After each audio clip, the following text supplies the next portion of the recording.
don't get this younger generation and gender stuff. I mean, a woman should wear women's clothes and man's men's. How can they wear makeup? Wouldn't they just be a woman?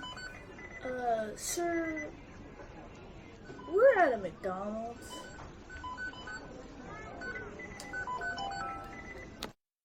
Hi, my name's Gabe, and in this video essay, or my excuse to rant about gender, I'll explain how the stereotype on gender identity always equaling gender expression is false and harmful. So in that earlier scene, an old man tells his views on how gender should stereotypically be expressed. He's confused on how a transmasculine person like myself can wear makeup and still identify with their gender. He believes that gender expression should always align with gender identity. This stereotype isn't true in the slightest, and it's honestly frustrating to see that people still believe it's a fact. While some or most people's gender identity aligns with their gender expression, there are plenty of others who have non-conforming expression of their gender. That includes transgender and cisgender individuals. First, let's define what gender identity and gender expression mean. Gender identity refers to our internal sense of self, whether that be male, female, or other. And gender expression refers to how we present ourselves to communicate that gender. Some examples of things that can be used to express our gender are clothing, accessories, makeup, behavior, or body characteristics. A transgender person may use gender expression to ease dysphoria by wearing clothing or having a haircut that stereotypically aligns with their gender. There are many people out there, such as celebrities, influencers, and characters, that are a great representation on what nonconformity in gender expression can look like. Some great examples are Kristen Stewart. Her Met Gala look gave me a lot of gender envy. It was very masculine, has a very masculine gender expression. David Bowie with his androgynous and alien character.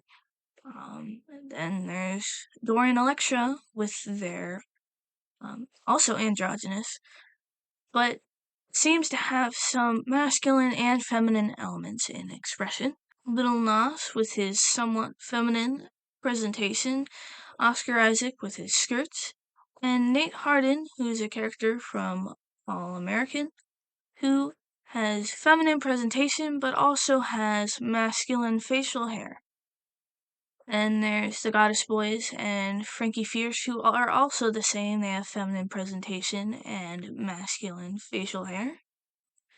Then there's the Fairy Prince, who has a Victorian era style, which today is considered feminine, but back then it was the norm.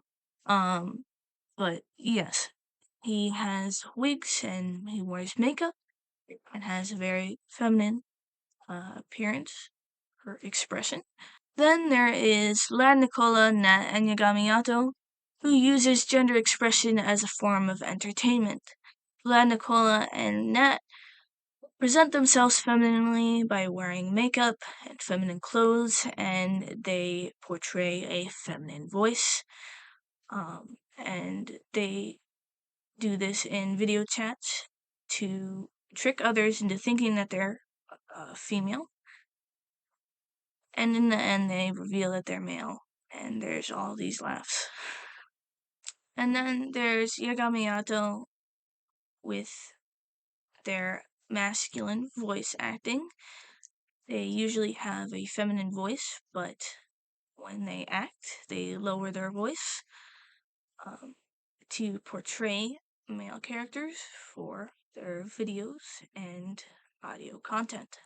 I taught myself a male range through years of practice. Since I was very small, I really enjoyed learning voices.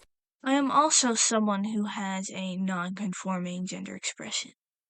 My gender is masculine, but I don't always feel male, and I don't always want to express my gender with masculine gender expression.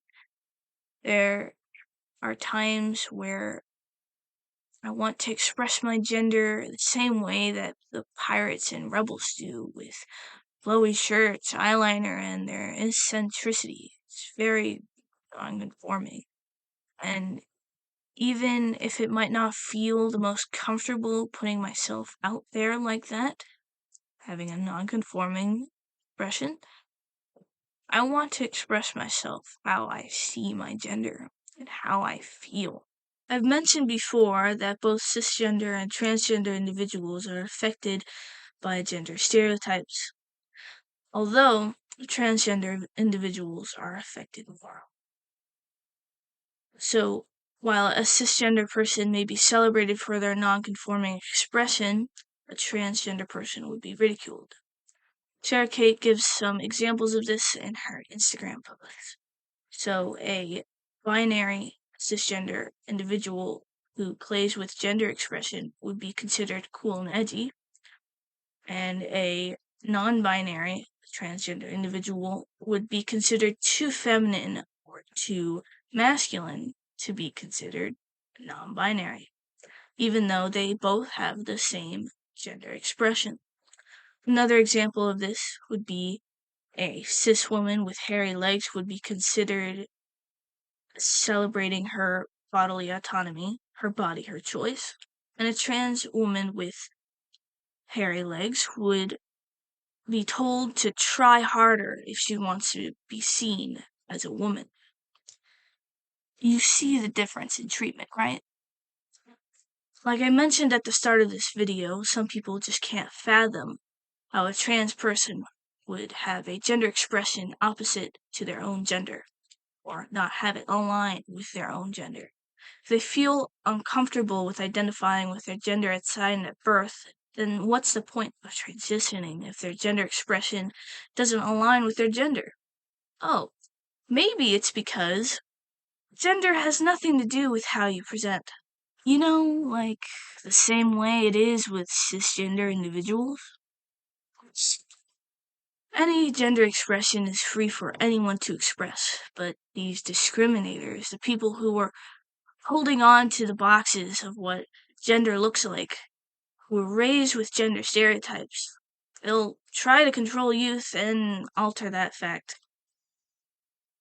Not everyone is strong enough to face adversity, judgment, criticism, but representation can go a long way. It can help others to feel confident enough to express themselves, and it can help them to find a way to express themselves. So, I hope in the future that people will be more willing to express themselves and other people will be more willing to accept that others want to express themselves the way that they want to, even if it's non-conventional, non-conforming to the norms of society. And that's all.